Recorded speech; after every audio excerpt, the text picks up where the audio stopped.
안녕하세요. 서영주입니다. 오늘은 예수님께서 베드로를 데리고 변화산에 가셔서 영광된 모습을 보여주신 이야기를 통해 예수님께서는 오늘을 살아가는 우리들에게는 과연 어떤 모습을 보여주고 계신지를 묵상해 보도록 하겠습니다. 지난번에 살펴보았듯이 베드로는 빌립보 가이사라에서 예수님을 주는 그리스도시여 살아계신 하나님의 아들이라고 고백하고 칭찬을 받은 지 얼마 되지 않아 예수님의 십자가 죽음을 만류하다가 사탄이라고 꾸지점을 당하게 됐죠. 그리고 나서 엿새 후에 예수님께서는 베드로와 야고보와 요한을 데리고 높은 산에 올라가셨습니다. 산에 오르신 예수님께서 기도를 하고 계시는데 그 제자들 앞에서 예수님의 얼굴 모습이 변해서 해같이 빛나고 옷이 빛같이 휘어졌죠. 예수님과 제자들이 올라간 그 산은 구체적으로 어느 산인지 성경에는 기록되어 있지 않고 다만 그 산에서 예수님께서 그렇게 변화되셨다고 해서 우리는 그 산을 변화산이라고 부르죠. 그리고 예수님께서 변화되신 그 자리에 두 사람이 나타나서 예수님과 이야기를 나누고 있었는데 그들이 바로 모세와 엘리야였습니다. 그들은 영광에 쌓여 나타나서 예수님께서 예루살렘에서 이루실 일, 곧 십자가 죽으심에 대해 말하고 있었죠. 세 명의 제자들은 산에 오르자 고단해서 깊이 졸다가 깨어나서 예수님의 영광스러운 모습을 보게 됐고 또 함께 있는 모세와 엘리야도 보게 됐죠.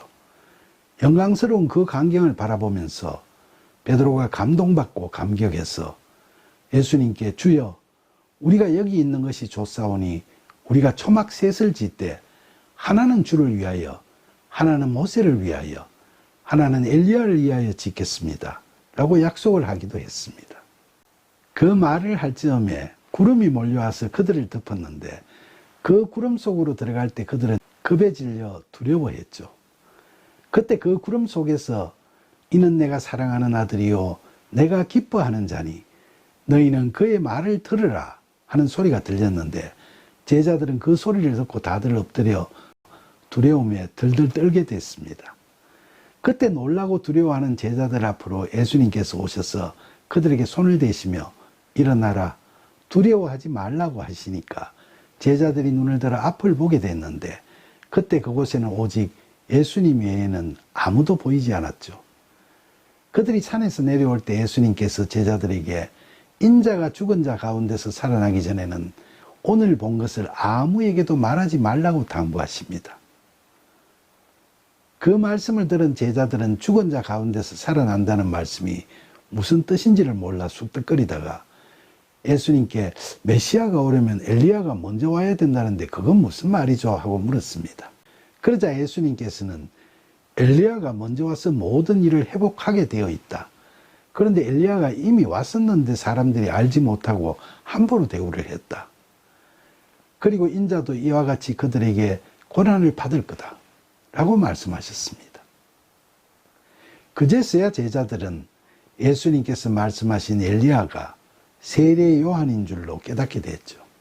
사실 예수님께서 오시기 700여 년 전에 선지자 이사야는 외치는 자의 소리여 이르되 너희는 광야에서 여호와의 길을 예비하라 사막에서 우리 하나님의 대로를 평탄하게 하라고 예언하였고 또 400여 년 전에 선지자 말라기는 보라 여호와의 크고 두려운 날이 이르기 전에 내가 선지자 엘리야를 너희에게 보내리니 라는 하나님의 말씀을 전했죠.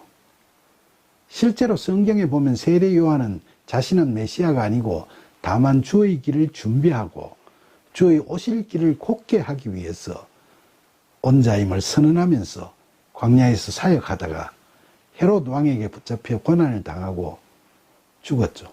즉 이사야의 예언대로 그리고 말라기의 예언대로 예수님께서 오실 길을 준비하는 엘리야의 역할을 하고 간 거죠. 변화산에서 예수님께서 영광스럽게 부활하신 모습을 보여주신 이 이야기는 우리들에게 많은 것을 시사하고 있습니다. 첫째로 예수님께서 제자들을 산으로 데리고 가신 것은 무슨 이유였을까요? 말씀드렸듯이 베드로가 신앙 고백을 한 후에도 현실적인 문제로 예수님의 십자가 죽음을 만류한다든지, 야고보와 요한도 자기 모친을 시켜 훗날 벼슬자리 부탁을 한다든지 하는데, 이 세 사람 모두 다 믿는 자임에도 아직은 세상적인 것들에 연연하는 연약함을 보이는 자들을 상징하고 있죠. 그래서 이런 믿음이 흔들리는 자들에게 예수님의 영광을 확실히 보여주시기 위해 그들을 산으로 데리고 가신 겁니다. 둘째로 예수님께서 제자들 앞에서 왜 영광스럽게 부활하신 모습으로 미리 변화하셨을까요? 사실 제자들은 신앙 고백을 하기도 했지만 아직도 예수님이 인간 요셉과 마리아의 아들이신데 능력이 출중하신 분이시냐, 아니면 원래 하나님의 아들이시냐 하는 두 정체성 사이에서 혼란을 느끼고 있었죠. 그래서 예수님께서는 스스로 자신이 메시아이시며 하나님의 아들이시라는 것을 증거하시기 위해서 영광스럽게 변화된 모습을 제자들에게 보여주신 겁니다. 그동안 갖가지 이적과 치유의 능력을 보여주신데도 불구하고 예수님께서 하나님의 아들 되심을 확신하지 못하던 제자들에게 예수님께서는 얼굴이 해같이 빛나며 옷이 빛과 같이 휘어진 변형된 모습, 바로 부활하신 모습을 미리 보여주셨죠. 거기에 더해서 예수님께서는 장차 도래할 하나님 나라의 모습을 보고 제자들의 믿음이 더욱더 확고하게 되기를 원하셨기 때문에 모세와 엘리야의 부활된 모습도 함께 보여주셨던 겁니다. 그러자 베드로가 놀라고 흥분된 마음으로 여기 있는 것이 너무 좋다고 고백하고 세 분을 위해 초막을 짓겠다고 즉석에서 약속을 하기도 했던 거죠. 바로 하나님 나라가 실현되는 현장에서의 환희와 감격을 나타내 보이는 겁니다. 특히 이처럼 예수님께서 변화된 모습으로 모세와 엘리야와 함께 이야기하시는 걸 보여주시던 그 순간에 몰려든 구름 속에서 이는 내 사랑하는 아들이요 내 기뻐하는 자니 너희는 그의 말을 들으라 하시는 하나님의 음성이 듣겼다는 사실은 예수님뿐만 아니라 하나님께서 친히 제자들에게 예수님의 정체성에 대해서 확실한 말씀을 하셨다는 걸 의미합니다. 그러나 사실 이런 기적적이고 영광스러운 부활의 모습을 미리 보기도 하고 하나님의 음성을 듣기까지 했으면서도 베드로를 포함한 제자들의 믿음은 훗날 예수님께서 십자가에서 죽으시는 그 현실 앞에서 또다시 흔들려 버렸고, 결국은 예수님께서 부활하시고 성천하신 후 오순절날 마가의 다락방에서 강림한 성령으로 세례를 받은 후에야 비로소 예수님께서 하나님의 아들 되심을 믿는 믿음으로 확정되었던 거죠. 셋째로, 이미 죽은 많은 사람들 중에서 특히 모세를 그 자리에서 보여주신 것은 무슨 이유에서일까요? 모세는 이스라엘 역사상 죽은 자들 중에서 유대인들이 가장 영웅시하는 자죠. 그런 그가 예수님과 이야기를 하고 있다는 것은 예수님의 위상을 알리는 점이 있죠. 그리고 더 중요한 이유는 모세는 이미 죽은 자인데 그런 그가 그것으로 끝난 것이 아니라 살아있다는 걸 보여주고자 했던 거죠. 이건 부활하신 예수님께서 성천하신 후 다시 오시는 마지막 날에는 그동안 믿고 있던 죽은 자들은 모두 부활한다는 사실을 미리 예표하고 있는 겁니다. 넷째로, 엘리야를 모세와 함께 그 자리에서 보여주신 것은 또 무슨 연유에서일까요? 엘리야는 죽지 않고 산채로 성천한 자죠. 그러니까 이건 마지막 날에 엘리야처럼 산자들도 구원받아 들림을 받게 된다는 점을 깨닫게 해주기 위해서였죠. 그리고 다섯째로, 예수님께서 영광의 기적을 보이신 후 산에서 내려오실 때 왜 제자들에게 변화산에서 본 것을 아무에게도 말하지 말라고 하셨을까요? 그렇게 말씀하신 것은 당시 유대인들이 예수님께서 신성 모독을 한다는 비난을 하고 있었는데 그런 그들에게 또 다른 빌미를 주어 아직 남은 예수님의 사역을 거르치지 않도록 하시고자 함이었을 겁니다. 사랑하는 여러분, 변화산에서의 기적에 대해 묵상하다 보면 예수님께서 오늘을 사는 우리에게는 과연 뭘 보여주시는지를 생각하게 됩니다. 예수님께서 우리들에게도 성경을 통해 하나님의 아들 되시는 영광의 모습을 보여주시면서 우리가 예수님의 말씀을 믿을 수 있도록 이끌어주고 계시죠. 그러나 설사 우리가 성경을 통해 그런 예수님의 영광을 보게 되고 믿음이 돈독해지는 걸 느끼게 되더라도 그런 우리가 아직 세상적인 것에 연연하는 연약함을 완전히 탈피하지 못했기 때문에 그날의 그 제자들처럼 흔들리는 믿음의 모습을 또 쉽게 나타내기도 합니다.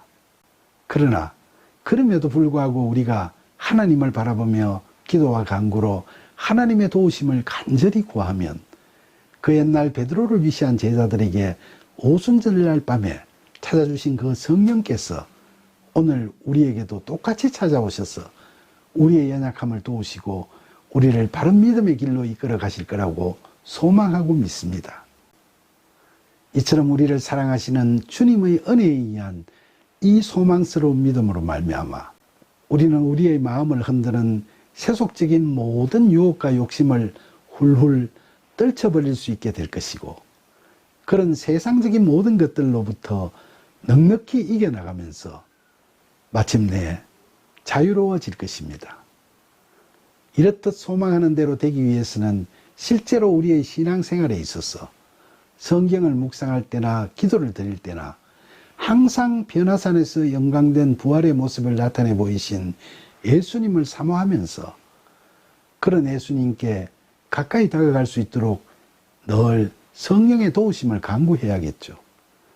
그리고 성령의 인도하심의 은혜를 받아 절실하고 간곡한 기도를 통해서 우리를 얽매고 있는 세상적 욕심과 죄의 사슬을 말끔히 허물어버리고 성령께서 이끄시는 대로 사랑과 희락과 화평과 오래 참음과 자비와 양성과 충성과 온유와 절제라는 성령의 열매들을 우리의 성품과 삶 속에서 맺어 나가야겠죠.